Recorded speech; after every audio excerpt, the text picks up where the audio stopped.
মৃত্যুর পরেও নেকি পাওয়ার 6টি উপায়। 1. কাউকে কোরআন উপহার দিন, কেননা সে যতবার পাঠ করবে ততবার আপনি সেখান থেকে নেকি পাবেন। 2.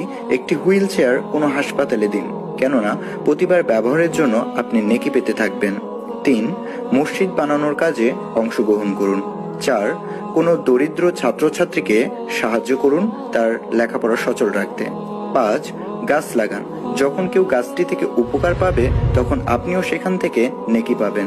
6. সবচেয়ে ছোট উপায় হলো তথ্যটি শেয়ার করুন। কেউ এটি দেখে যদি উপরের কোনো একটি কাজও করে তবে আপনিও কিছু নেকি পাবেন। এত মায়া, এত ভালোবাসা কই যাবে? কেউ থাকবে না। সবাই আপনার অন্ধকার কবরে রেখে দিয়ে চলে আসবে। উপরে বাঁশের কঞ্চি, তার উপরে মাটির চাপা, অন্ধকার আর অন্ধকার। এই অন্ধকার যেন শেষ হতে চায় না, শুধুই অন্ধকার, ঠিক কিনা?